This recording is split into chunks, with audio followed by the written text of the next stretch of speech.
No one should control nature. No one should control life. No one should have that right to put patents on nature and life. As long as my wife and I have life within us, we will always go down to fight for the rights of farmers, always to be able to use their seed from year to year. No one should take that right away from anyone.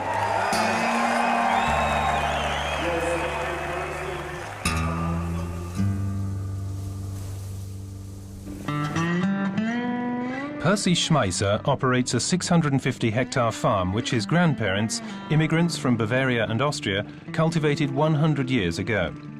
In 1996, Monsanto introduced its genetically modified canola to Canada. A heavy storm during harvest time blew it onto Percy Schmeisser's fields. In August 1998, he was sued for illegally cultivating patented seeds from Monsanto. 2 courts sentenced him to pay damages to Monsanto of roughly $100,000. But refusing to be intimidated by the chemical giant, he took the case as far as the Canadian Supreme Court.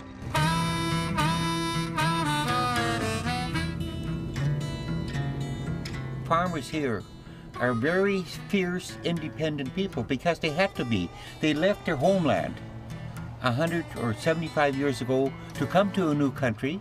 They had to work together. My grandparents and my parents had to work together with our neighbors to build our country, our roads, open up our land, and the schools, hospitals. And they're not going to stand for a multinational come in and try and take those rights away.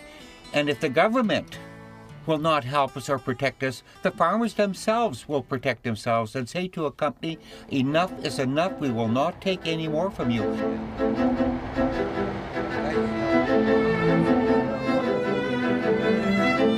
If you have a patent on that gene that's in that pollen and it gets in your field, you no longer own your seeds or plants. So you could have one plant, GMO, and all these could be regular or organic, but through patent law, they can claim all your plants because you don't know which one is GMO, which is not.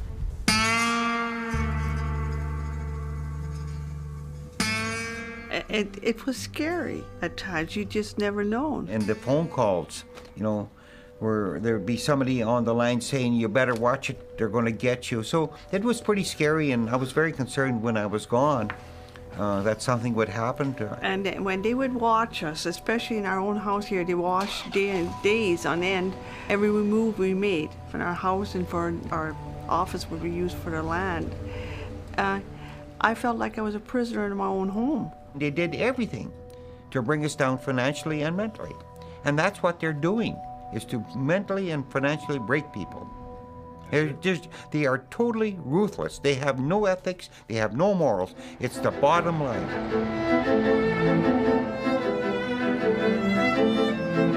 My wife is a very strong person. She has a very deep faith.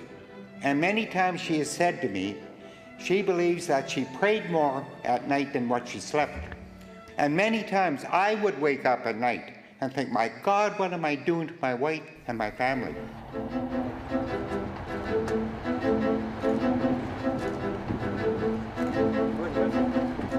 There was, approximately $200,000 judgment that was set aside by the Supreme Court of Canada today, and that to Percy is a fairly major victory.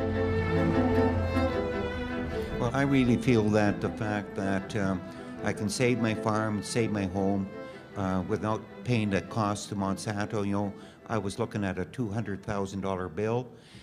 So that is a major victory to me. And the first thing I said, I got a roof over my head. And that was very important to me. Started working on. The other part of the problem is what responsibilities do biotech companies have to farmers for patented material that escapes and causes damage. That issue is yet to come up. Monsanto's patent on a gene is valid. And wherever that gene arises, by whatever means, in any higher life form, they own and control that life form. And when I use the term higher life form, I don't only mean seeds or plants. It's birds, bees, animals, even a human being. So now we have more questions than we have answers in Canada in regards who owns life.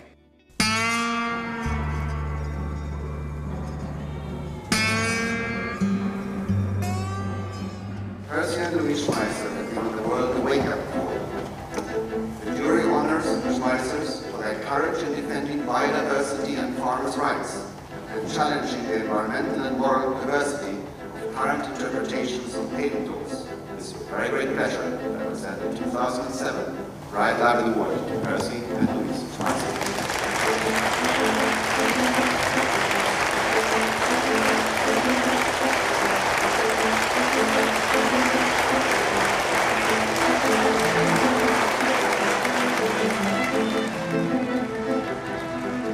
My wife and I have 5 children, 15 grandchildren, and 1 great-grandchild. And we often thought, what kind of a future do we want to leave to the young generation? Did we want to leave a future with land, soil, water full of poisons? And I don't think anyone here would want that sort of a future for the next generation. And we still have a chance to do it.